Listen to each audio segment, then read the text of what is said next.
You are the light. Winter solstice marks the shift into lighter days. May we remember that the light is always with us because we are that light. As I came back to the draft of this newsletter with tips for the holidays and full intention to finally send it, it has taken yet another form inspired by winter solstice. The second line of the Asatoma mantra is Tamasoma Jyotir Gamaya, and it translates to lead me from darkness to light. This light that is referred to is not the opposite of darkness. It is the light of awareness that holds both darkness and light in the same light. The light of awareness or consciousness holds all experience of life in the same light. It is the field in which all experiences arise out of and dissolve back into, because all of life is impermanent and changing. But the one thing that never changes is that awareness, and we have a choice to live in conscious awareness or unconscious awareness. If this feels a little heady or esoteric, let me bring it back to more practical application. Be with what is showing up. Be knowingly aware in both the darkest of moments and the brightest of times.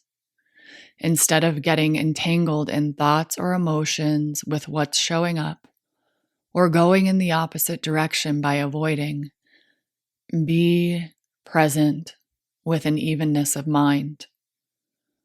Often people hear evenness of mind and it sounds like apathy. In fact, it is quite the opposite. Because with evenness of mind, you are fully involved with life instead of your mind's thoughts about life. Did I fall off the esoteric deep end again? Well, while I'm down here, here is a little insight from the Atma Gita, a yogic text. No pleasure, no pain can affect my true self. Both suffering and pleasure belong to the mind. The self is the witness of all the mind's play, remaining forevermore conscious and free. The self, like an object reflected in glass, appears to be mind and the whole universe. And man, by forgetting his identity, is lost in delusion and knows misery. None other can cause me to know joy or pain, for I am forever the unchanging one. The sense of delight or of sadness I find comes from the false notion that I am the mind. The body and mind are both subject to change, but I am the one in whom all is contained. In freedom forever, beyond shame or fear, the sweet, blissful self is the one I hold dear.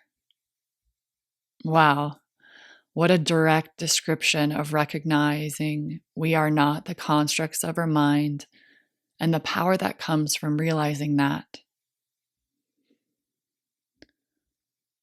Coming back to our practical application, below are a few ways to establish yourself in presence or the light of awareness, which can be handy anytime, but especially right now in the holidays.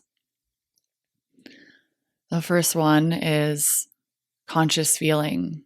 So I just finished with a stress release series that offered the tools that one can use in real time. And this first tool was conscious feeling. So when you have a circulating story running in the head, when you have stress producing thoughts, shift your attention to sensations in the body. Sensations as they are without commentary or judgment.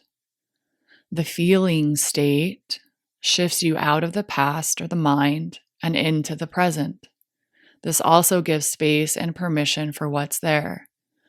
By giving whatever is arising some attention, you might notice it changes naturally. The second tool is the breath. Use your breath. Every emotion has a correlating breath pattern. Change your breath and change your physiology. Slow your breath down to short circuit the wiring of unhelpful beliefs or unconscious patterns, the mind's version of TV reruns.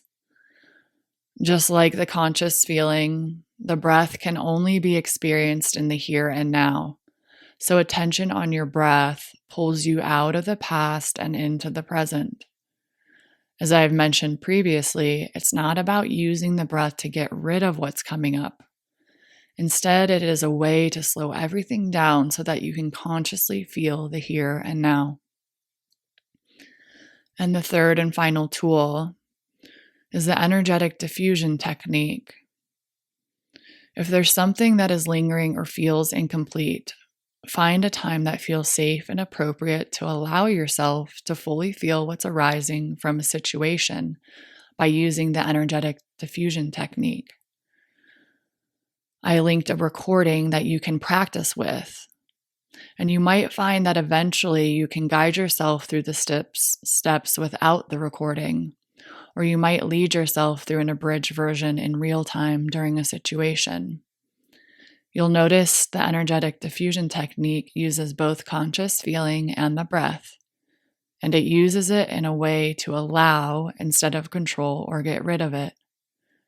Through this allowing, you'll find it eventually softens or dissipates, or in the least, you can experience some ease with whatever is happening. Well, I hope you find these tools useful and find ways that you can experience it in your own life. So, taking what I've shared, but making it true for you by exploring them in your life.